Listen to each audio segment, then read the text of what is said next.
আসসালামু আলাইকুম। শুভ সকাল। সবাইকে স্বাগত জানাচ্ছি আমার দেশ লিড নিউজে। সঙ্গে আছি তামান্না মিনহাজ। আমাদের আজকের লিড নিউজের শিরোনাম, নেপালে ভয়াবহ হিমবাহ ধসে ব্যাপক প্রাণহানি। চলুন দর্শক জেনে নেওয়া যাক লিড নিউজটির বিস্তারিত। হিমালয় কন্যা হিসেবে পরিচিত নেপালে আকস্মিক ভয়াবহ বন্যা ও ভূমিধসে ব্যাপক প্রাণহানির ঘটনা ঘটেছে। সবশেষ পাওয়া তথ্য মতে এ দুর্যোগে অন্তত ৩৫৯ জন নিহত হয়েছেন। নিখোঁজ হয়েছেন বিদেশি নাগরিক সহ প্রায় ১,৫০০। হতাহত ও নিখোঁজের সংখ্যা আরও বাড়তে পারে বলে আশঙ্কা করা হচ্ছে। এর মধ্যে সীমান্তের তিব্বত অংশে অন্তত ৫৫৮ জন নিখোঁজ এবং ৩ জনের মৃত্যুর খবর পাওয়া গেছে। স্থানীয় সময় বুধবার সকাল ৯টার দিকে নেপাল তিব্বত সীমান্তবর্তী পাহাড়ি এলাকায় আকস্মিক বন্যা আঘাত হানে। পানি, কাদা ও পাথরের বিশাল ঢল লেন্দেখোলা নদীর উপত্যকা দিয়ে প্রবাহিত হয়ে একের পর এক গ্রাম প্লাবিত করে। এতে বহু ঘরবাড়ি ও গুরুত্বপূর্ণ অবকাঠামো ধ্বংস হয়ে যায়। অন্তত ১৯টি সেতু এবং প্রায় ৪০ কিলোমিটার সড়ক ভেসে গেছে। সীমান্তবর্তী রাসুয়া জেলার ভোতে কোশি নদীর উপত্যকায় আকস্মিক হিমবাহ ধসের পর এই ভয়াবহ বন্যার সৃষ্টি হয় বলে প্রাথমিকভাবে ধারণা করা হচ্ছে। হিমবাহ থেকে নেমে আসা বিপুল বরফ, পানি ও পাথরের স্রোত উপত্যকা দিয়ে প্রবাহিত হয়ে নদীতে মিশে যায়। এতে নদীর পানি অস্বাভাবিকভাবে বেড়ে আশপাশের বিস্তীর্ণ এলাকা প্লাবিত হয়। এতে ক্ষতিগ্রস্ত হয় বসতবাড়ি, সেতু ও বৈদ্যুতিক টাওয়ার সহ বিভিন্ন গুরুত্বপূর্ণ স্থাপনা। কাঠমান্ডু থেকে প্রায় ৪০ কিলোমিটার উত্তরে হিমবাহ ধসের ঘটনায় দুর্গম পাহাড়ি এলাকায় নতুন হ্রদের সৃষ্টি হয়েছে। বিশেষজ্ঞরা আশঙ্কা করছেন ওই জলাধারের বাঁধ ভেঙে গেলে আরো বড় ধরনের বন্যা দেখা দিতে পারে। এদিকে দুর্গত এলাকায় বিপুল পরিমাণ ত্রাণ পাঠানো হয়েছে। উদ্ধার ও পুনর্বাসন কার্যক্রমে সহায়তার জন্য যুক্তরাষ্ট্র, চীন, ইউরোপীয় ইউনিয়ন, ভারত ও বাংলাদেশ সহ বিভিন্ন দেশ সহায়তার প্রতিশ্রুতি দিয়েছে। দুর্গত এলাকায় সামরিক বাহিনীর কয়েক হাজার সদস্য সহ উদ্ধারকারী দল তৎপরতা চালাচ্ছে। উদ্ধার কাজে নেপালি সেনাবাহিনী হেলিকপ্টার, ড্রোন ও প্রশিক্ষিত অনুসন্ধানী কুকুর ব্যবহার করছে।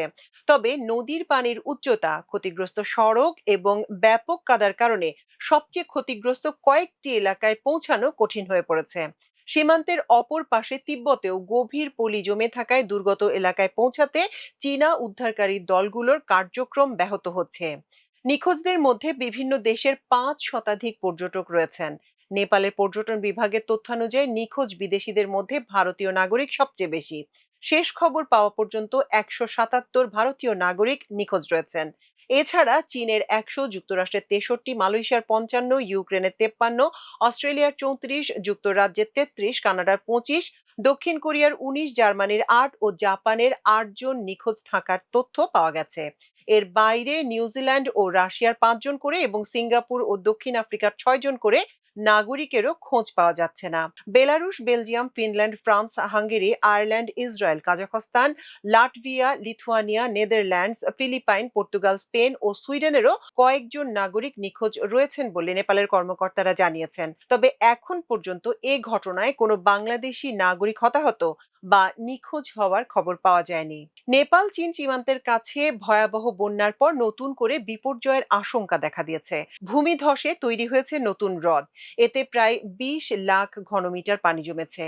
আগামী ৩ দিনে সেখানে আরো ৩০ লাখ ঘনমিটার পানি প্রবেশ করতে পারে। ফলে বাঁধ ভেঙে আকস্মিক বন্যা ও কাদার ঢল নামার আশঙ্কা তৈরি হয়েছে। চীনের রাষ্ট্রীয় সম্প্রচার মাধ্যম সিসিটিভির ড্রোনে ধারণ করা সর্বশেষ ভিডিওতে দেখা গেছে আগের ভূমিধসে তৈরি বিশাল গর্তে পানি জমে নতুন হ্রদের সৃষ্টি হয়েছে। সিসিটিভির তথ্য অনুযায়ী হ্রদটি দ্রুত বড় হচ্ছে এবং ইতোমধ্যে পানি উপচে পড়তে শুরু করেছে। চীনা কর্তৃপক্ষ জানিয়েছে বাঁধ ভেঙে গেলে বিপুল পরিমাণ পানি, কাদা ও পাথর দ্রুত নিচের দিকে নেমে নতুন করে ভয়াবহ বন্যা সৃষ্টি করতে পারে। নেপালে ভয়াবহ বন্যার পর দেশটির সরকার উদ্ধার, ত্রাণ ও পুনর্বাসন কার্যক্রমকে ১২টি ভাগে ভাগ করেছে। রাসুয়া বন্যা মোকাবেলা কমিটির অধীনে গঠিত পৃথক এই টিমগুলো জরুরি যোগাযোগ, বিদ্যুৎ পুনঃস্থাপন, উদ্ধার ও ত্রাণ, চিকিৎসা সেবা এবং নিহতদের ব্যবস্থাপনায় কাজ করছে। এছাড়া আন্তর্জাতিক সহায়তা সমন্বয়, সড়ক যোগাযোগ, ক্ষয়ক্ষতি নিরূপণ, নিখোঁজদের স্বজনদের সন্ধান, ত্রাণ সামগ্রী ও বিমানবন্দর ব্যবস্থাপনা সহ উদ্ধার, নিখোঁজ ও নিহতদের তালিকা প্রকাশের দায়িত্ব পৃথক দলকে দেওয়া হয়েছে। একই সঙ্গে নেপাল সরকার পরিস্থিতি মোকাবেলায় ডোর টু ডোর কার্যক্রম ঘোষণা করেছে। নেপালের প্রাণঘাতী আকস্মিক বন্যার কারণে বিশাল হিমবাহের অংশ ভেঙে নদীর গতিপথ সাময়িকভাবে আটকে দেয়া হতে পারে বলে প্রাথমিকভাবে জানিয়েছেন বিজ্ঞানীরা।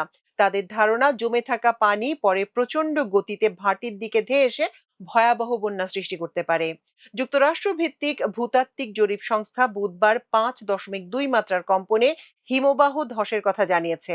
বিজ্ঞানী জ্যাকব স্টাইনার বলেন, হিমবাহের নিচের বিশাল অংশ যেন ধারালো ছুরি দিয়ে কেটে ফেলা হয়েছে। উঁচু থেকে বিপুল বরফখণ্ড পড়ার ঘটনায় বোমা বিস্ফোরণের মতো প্রভাব ফেলতে পারে। বন্যা কবলিত নেপাল তিব্বত সীমান্ত এলাকা শুধু প্রাকৃতিক সৌন্দর্যের জন্য নয়, ধর্মীয় কারণেও গুরুত্বপূর্ণ। হিন্দু, বৌদ্ধ ও জৈন ধর্মাবলম্বীদের কাছে এই অঞ্চলের দুটি উচ্চভূমির হ্রদের বিশেষ গুরুত্ব রয়েছে। এর একটি তিব্বতের কৈলাস পর্বতের কাছে মানস সরোবর, অন্যটি নেপালের রাসুয়া জেলার গোসাইকুণ্ডু হ্রদ। বছরের এই সময় ভারতীয় পর্যটকরা মানস সরোবর ভ্রমণ এবং গোসাইকুণ্ডে পবিত্র স্নানের জন্য যান। আলপাইন কৈলাস ট্র্যাকের ব্যবস্থাপনা পরিচালক প্রদীপ পাণ্ডিত বিবিসিকে বলেন, এই দুর্যোগের সময়ও বিপুল সংখ্যক পর্যটক ওই এলাকায় অবস্থান করছিলেন। তাদের একটা বড় অংশ এখনো নিখোঁজ রয়েছেন। দর্শক, এই ছিল আমাদের লিড নিউজের আয়োজন। এতক্ষণ সঙ্গে থাকার জন্য অশেষ কৃতজ্ঞতা। আল্লাহ হাফেজ।